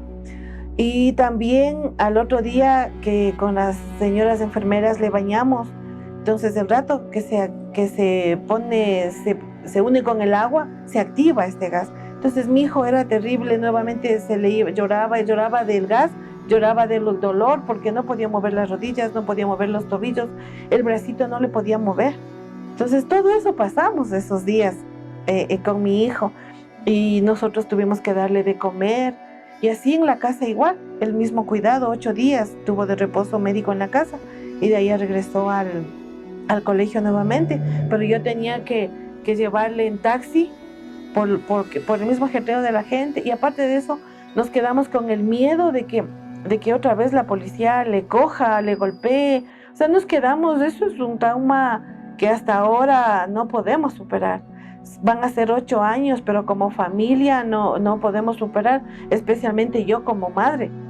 Y yo, cuando no llegan mis hijos, no llega mi esposo, me desespero.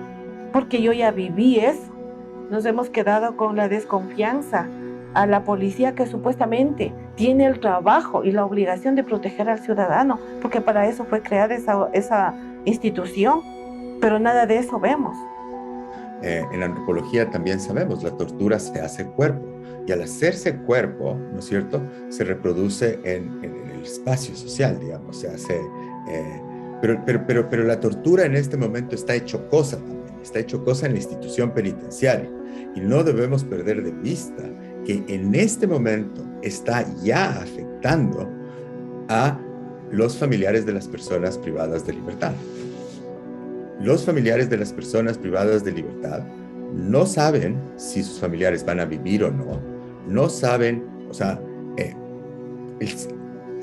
las 4 masacres, los familiares no sabían qué familiares habían muerto y cuáles no. Y el sistema de identificación forense de las cárceles no funciona. Entonces, esto claro que afecta, y afecta a la sociedad de modos que a veces no nos damos cuenta. Hay una normalización de la brutalidad estatal. Es como otra vez las cárceles, otra vez esto, como empezamos a normalizar. Lo que debemos tener claro es que en las cárceles hay muertes que no son explicadas, que no son develadas sistemáticamente, y esto es anterior incluso a las masacres. Psicológica no hay, normalmente no hay, o sea, psicológico no hay. Lo que sí hay, lo que es la prueba física anual. Todos los años me toman prueba física. Como le digo, ya tengo 9 años en la policía y lo he vivido yo. No es necesario que nadie me lo haga cuenta y lo he vivido de muchas situaciones, muchas por accidentes, sea por gente herida, que no se dejó robar o por sicariato actualmente, la he vivido. Y nada, como digo, no tenemos el apoyo de decir, el personal que estuvo ahí, vamos acá donde un psicólogo a ver cómo se sienten o cómo están, al siguiente día no. Solamente dicen formar el personal, se acabó, formen, suban su patrulla y se fueron a trabajar. No hay la preocupación del señor oficial o de alguien que diga, ¿sabe qué? Los policías estuvieron ahí. No hay ese apoyo de decir, vamos a ayudarlo en algo para ver cómo está. Cuando un policía se mete en algún problema, sea tenga o no tenga la culpa, al menos lo que es la tropa lo dejan lo dejan a la buena de Dios, se podría decir, a la buena de Dios, pero cuando el señor oficial se encuentra en un problema a algún motivo, ellos sí están ahí ayudándole, colaborándole, que esto y todo lo demás. Nosotros somos quienes damos asesoría bueno, no a Tibi evidentemente, pero sí a algunas personas que estuvieron procesadas con él en su momento. Y el caso está en etapa de investigación previa. Vemos como CDH es que el caso va a dar una luz sobre este uso desmedido de la fuerza y sobre todo con el caso Ayol, que está en la Corte Constitucional con la acción extraordinaria de protección, va a dar un realce o una mirada mucho más amplia sobre los elementos que subyacen en el delito de tortura e inclusive de lo que podría denominarse como actos de tratos inhumanos y degradantes. Vemos que en estos dos escenarios, tanto en la investigación del caso Tibi como en el caso Ayol, que está en la Corte Constitucional, van a tener o van a dejar sentados lineamientos claros, precisos y que nos harán a los que ejercemos defensa en este tipo de delitos, nos va a dar un camino derrotero a seguir a futuro. Ciertas cosas que se necesitan hacer, que hace falta investigación, ¿sí? O sea, que haya como más investigación, por ejemplo, de qué pasa en las cárceles, ¿no? o lo que decíamos antes, ¿no? Qué pasa en la formación de los militares, qué pasa en la formación de la policía, ¿no? Se necesita como mayor conexión entre investigaciones de tipo académico, ¿no? O sea, investigaciones que se hacen desde las ciencias sociales y, por un lado, la política pública, o sea, las personas que están en el gobierno y que están en situación de tomar decisiones, ¿no? Los legisladores, etc. Y por otro lado, en la gente común, o sea, también se necesita como mayor reflexión, ¿no? Incluso más allá de lo que puedan decir las ciencias sociales y todo eso, digamos, ya son reflexiones como más éticas, incluso filosóficas respecto de lo que decías tú de qué hacemos con la violencia, ¿no? Y eso son como reflexiones más profundas que se tienen que hacer respecto de qué tipo de sociedad queremos, qué tipo de sociedad necesitamos, y cuál va a ser el papel de la violencia en esas sociedades, ¿no? Entonces, es bien necesario, de nuevo, cuestionar el sentido común respecto de que sin violencia no hay orden social, o sea, discutir si es que eso es realmente así. Y más debate también, ¿no? Como debates que pongan en cuestionamiento nuestros presupuestos, lo que damos por sentado, ¿no? Y sobre todo visibilizar esta cultura de la violencia, mostrarla como es, cuál es su historia, de dónde sale, cuestionarla, criticarla y desde ahí un poco minarla, ¿no? Es importante que frente al actual escenario y con el fin de no volver a repetir los diferentes casos de tortura o tratamientos crueles, inhumanos y degradantes, las actuaciones del Estado se enfoquen en algunos temas. Primero, la prevención, luego la judicialización correcta, es decir, que haya un debido proceso frente a este tema, y finalmente también las diferentes sanciones y también las plasmar o buscar metodologías, una política pública que permita una actuación adecuada por parte de las autoridades, que permita abordar ya el tema de una manera mucho más estructural. Sin embargo, también creo que todo esto responde a una responsabilidad del Estado de buscar política pública que permita una adecuada capacitación a funcionarios de todos los niveles, a funcionarios tanto policías como militares, también, por ejemplo, los jueces y juezas, los fiscales, que haya todo que el tema de los derechos humanos, el tema de los precedentes cale hondo en diferentes espacios y en diferentes niveles, ¿no?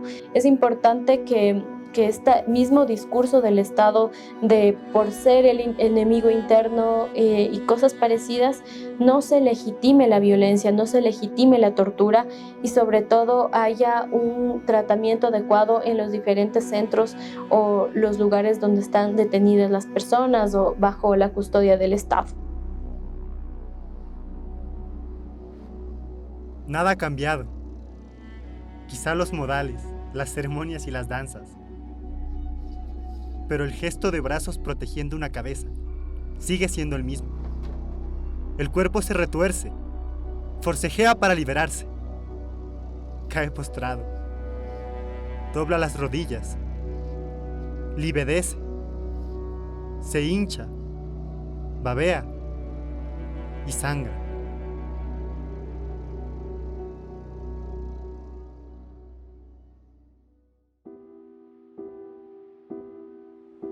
Se constató que el señor Tibi tuvo problemas psicológicos importantes y para dormir, pesadillas frecuentes, se despertaba por la noche cada 2 horas, tenía flashbacks permanentes de lo sucedido, tuvo problemas de carácter con irritabilidad, síndrome depresivo y momentos de gran depresión, comportamientos de hipervigilancia, no podía soportar ambientes con ruidos fuertes. No podía mantener ningún tipo de relación con la policía. Se cansa fácilmente. Finalmente, el informe concluye que el señor Tibi presenta, además de cicatrices físicas, un estrés traumático intenso.